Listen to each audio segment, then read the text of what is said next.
Stage 5 is to build a debt-free MVP. That's right, a debt-free MVP.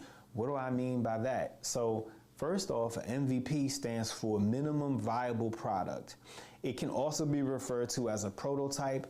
I personally like the idea of calling it version 1 of your solution or version 1 of your idea.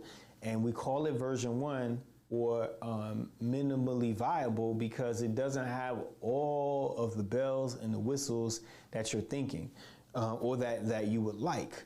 But what I would suggest you do with this version 1 is to deliver value, something that you can afford to create and make it valuable to those people that you've gathered in step 4. Make it valuable to your email list, right? And so, but when you go about doing this, I am saying that you need to do this in a way in which that is affordable. You want to be debt free when you get out of this step and you move to step 6. And what I mean by this is that an MVP, what a lot of times this term MVP or prototype is touted like, oh, you got to create something, you got to show people something. And what can occur is that the cost of creating such a prototype, such a MVP, can be way more than any one person can afford, especially someone such as yourself who is trying to gestate an idea from concept to reality, right? You don't have the money like that. And remember what I said as far as one of the three prerequisite keys is to never ever run out of money. So how can you build an MVP but at the same time never ever run out of money? And that's to make sure that you can afford to build it. And in order to afford to build it, to not go into debt while you do this, is to utilize 1 month's pay. 1 month's pay at most. However much money you make, utilize 1 month's pay. Of course, when I'm saying all of this, I'm assuming that you're working, that you have a job. If you do not have a job, then you need to get a job. You don't even need to be even thinking about developing the idea and starting a startup. You need a job. I'm assuming that you have a job. And if you have a job, whether you're making $35,000 a year or whether you're making $135,000 a year, do what you can to set aside no more than 1 month's pay. And you may have that already saved up. If not, you might want to start doing that. Or you allocate it as you get your paycheck coming in, you pay for the development of your MVP, but don't exceed 1 month's pay, because I don't want you to, and you do not want yourself to have to stop at this step, at step 5, because you cannot afford to move forward to step 6.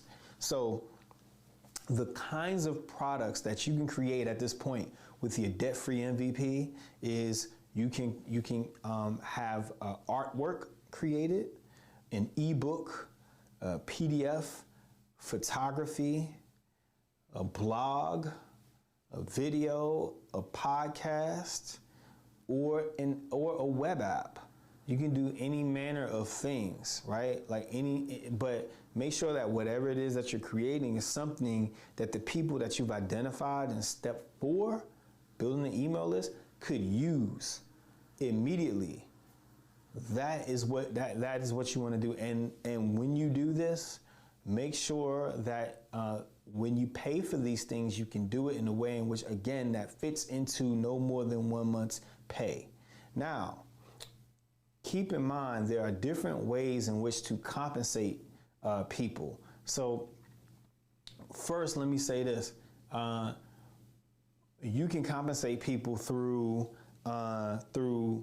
finance, of course, right? Paying people money, but you can also compensate people through bartering. And that means that's non-monetary exchanges of value. And so if you have a particular skill set or access to something that somebody else doesn't have, then rather than paying them. If they're more than what it is that you can afford, you can offer to create something for them, or to give them something that you have easy access to, or that you can build fairly easily, fairly quickly, in exchange for them providing you with what it is that you need to develop your MVP.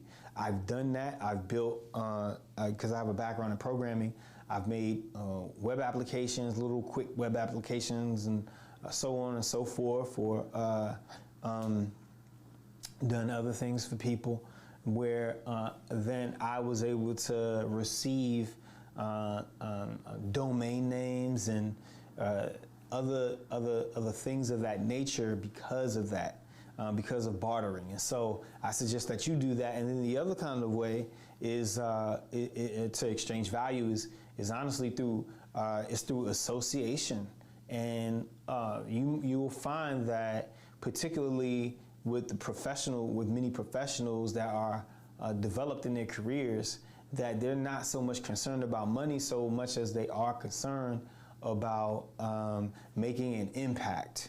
And so you'll find that there'll be people within a professional class that will want to work with you pro bono because of the social proof that you've established in step 3, because of the idea in which that you've identified, the problem statement that you've identified through the business model canvas, but also through interviewing the 50 people. And then, of course, like I said, establishing the social proof. You're going to find that many people of the professional class will want to help develop your concept. So these are the different strategies that you use in order to afford to build your debt-free MVP. And you also want to keep your money low, because you might have to make adjustments. You might have to make adjustments through with your MVP. You say, okay, it comes in one way, and then it's like, okay, you need to kind of like finesse it or modify it a little bit. You want to be able to have some money available in order to do that. So that's step 5, and that's to create your debt-free MVP.